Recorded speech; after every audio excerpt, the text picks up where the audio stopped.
When I hold my violin, why does my palm collapse? Or when I place my third finger, why does my fourth finger curl? When I play with the bow, why does my pinky remain straight? Why can't I get it to curl? All of these things are bad habits. So the question is, how do we fix a bad habit?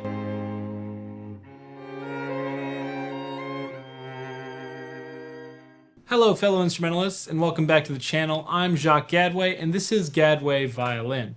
In today's video, we're talking about bad habits and how to correct them. The first thing to understand is what a bad habit even is. Well, what makes a bad habit versus what makes a good habit is simply whether or not it serves you. In truth, there really is no difference to our brain between a bad habit and a good habit. Both are simply just habits. So in order to understand how to correct a bad habit, it's first important to understand what a habit is. Understanding how to create habits is actually the first step in understanding how to get rid of bad habits, because in essence, in order to fix a bad habit, what we actually need to do is to train a new habit.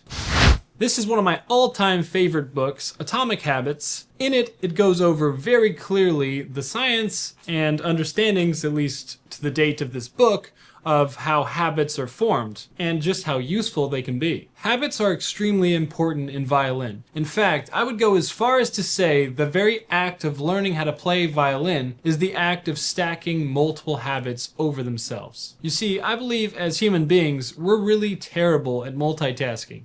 So the act of learning the violin is the act of automating as much as possible. So the act of learning violin is the act of creating a bunch of automations. So rather than thinking of the act of playing violin as holding the violin up with good posture, placing the fingers in the correct places, putting the bow where it needs to go, instead of thinking about all these distinctly difficult things, the process of learning violin is about automating all of these things. We want to get to the point where we think of the result rather than the mechanics. And the body and the mechanics that we've developed over time intuitively work together to create the sound we have in our mind. The only way that this is possible is through the development of good habits. And that's the secret sauce right there, is whenever you're practicing, you are developing habits, good or bad. Every time that you make a repetition with your body on the instrument, you are creating some kind of habit. You might be reinforcing an existing habit, or you might be building towards a new habit. So when we're talking about bad habits, we've created habits that we don't like. And in order to overcome them, we actually have to create habits in their place. It's not enough to say,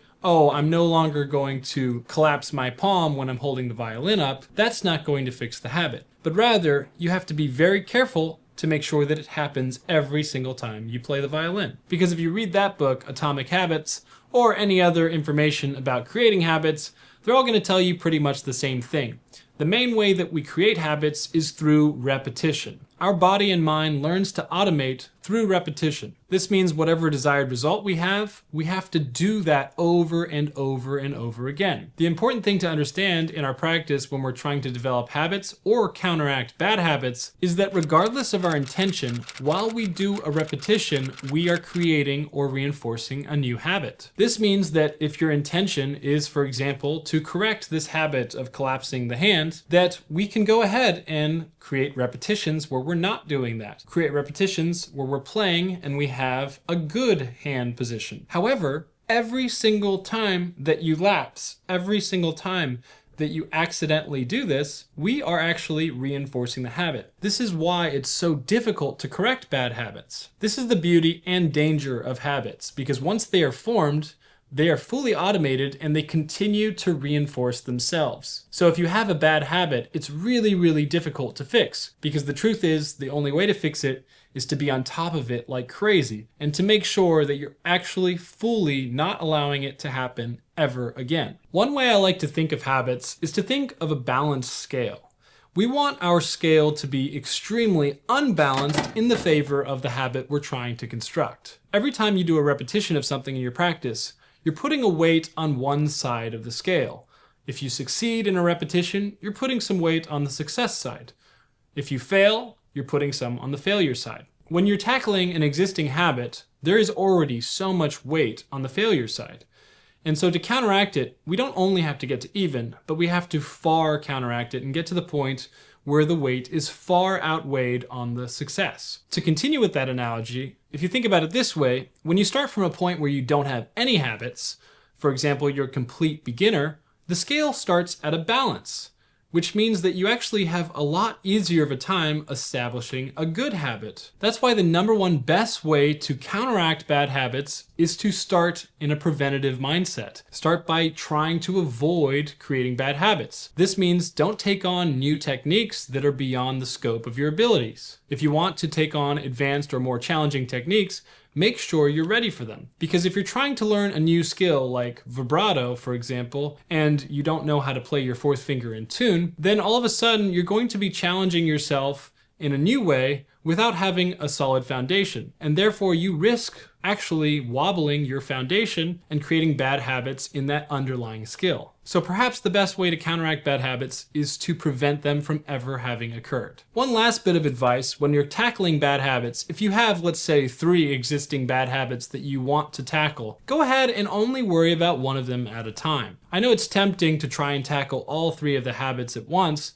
but the truth is, like I said at the beginning of the video, when you're learning a new skill, or the whole idea of learning the violin, is about automating as much as possible. And the reason for that need for automation is because we're bad at multitasking. So the idea that you're going to tackle multiple different habits at once is a little bit overwhelming. And the reason for this is because, again, you need to outweigh that balance. That scale needs to favor the successes so heavily that something becomes automated. And we're just not good enough at multitasking. If you're trying to do that for too many skills at once, you're likely to fail too often. And again, if you fail and log those failures, you're going to bring that balance at the very best to even, which doesn't create any good habits. At the very worst, it's going to balance towards the failures, which creates and reinforces those bad habits. So let's pretend you had all 3 of the bad habits I mentioned in the beginning of the video. I would go ahead and pick one at the very start and do it for weeks until you feel like it's completely automated. Out of those 3 examples,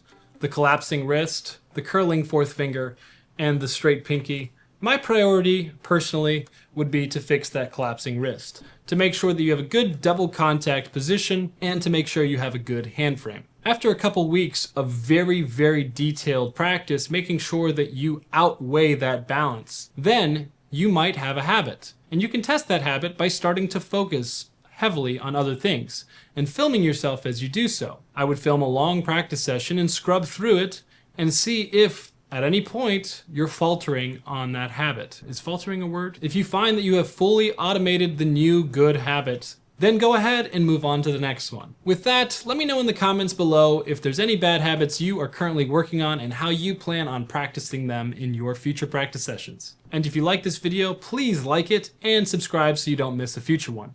Thanks so much for watching, and happy practicing.